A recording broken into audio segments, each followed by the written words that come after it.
Pemikiran liberal kembali meresahkan akidah umat. Seorang tokoh dalam acara seminar kebangsaan menyampaikan beberapa poin moderasi beragama yang cukup serampangan dan rancu serta lucu. Salah satu dari sekian poinnya adalah bahwa Islam merupakan agama yang tidak sempurna. Dia kemudian membelokkan tafsir surat Al-Maidah ayat 3 yang berbunyi, Al-yawma akmaltu lakum dinakum wa atmamtu alaikum ni'mati wa raditu lakumul islam dina. Si liberal menyatakan ayat ini maksudnya ingin menjelaskan bahwa tugas Nabi Muhammad sebagai Rasul telah sempurna dan selesai. Ayat di atas bukan berarti bahwa Islam adalah agama yang sempurna, sebab mana ada kesempurnaan di muka bumi ini, kata si liberal. Karena Islam masih tidak sempurna, maka yang menyempurnakan adalah para penerus, para ulama, karena ulama adalah pewaris para nabi. Dari narasi yang dibangun oleh tokoh liberal ini memberi banyak kesan. Yang pertama, bahwa Islam yang dibawa oleh Nabi SAW masih kurang sempurna. Yang kedua, sekalipun tugas Nabi sudah selesai sebagai pembawa wahyu ilahi, tentu umat akan beranggapan bahwa Nabi SAW gagal dalam kewajiban tabligh menyampaikan pesan Allah kepada umat. Yang ketiga, orang akan beranggapan bahwa wajar saja jika Islam nantinya ditafsirkan dengan pemikiran-pemikiran bebas ala Barat, ala Syiah dan seterusnya, sebab ia masih dalam rangka penyempurnaan. Tentu akibat dari narasi ini membahayakan akidah umat.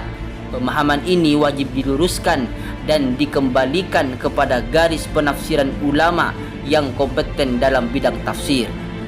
Lalu bagaimana kita menanggapi dan membantah sebuah statement liberal serampangan tersebut? Syekh Mutawalli Asy-Sya'rawi dalam tafsir Asy-Sya'rawinya menjelaskan bahwa sesuatu itu baru disebut sempurna kalau setiap bagiannya telah melengkapi dan setiap bagian bisa mewakili apa yang dikehendaki oleh sesuatu tersebut.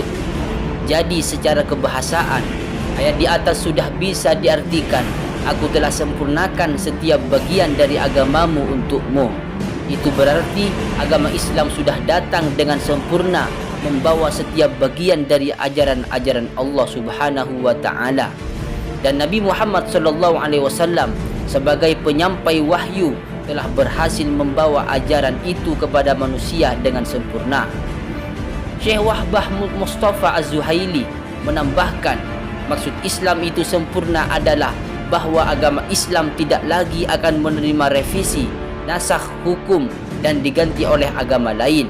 Ajaran Islam menjadi satu-satunya agama samawi yang kekal dan senantiasa relevan di setiap situasi dan kondisi. Sehingga dengan demikian segala problematika umat sudah bisa dijawab oleh ulama dengan Al-Quran dan As-Sunnah. Islam adalah agama yang sangat mempertimbangkan kemaslahatan bersama. Islam bisa beradaptasi dan berkembang tanpa harus mengubah ajarannya, dan ia adalah agama yang moderat.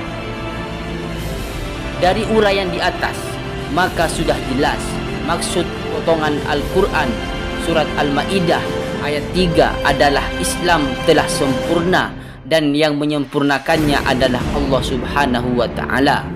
Oleh karena itu, penafsiran potongan ayat tersebut yang mengatakan bahwa yang sempurna bukan Islamnya, tapi tugas Nabi Muhammad yang menyampaikan adalah penafsiran serampangan.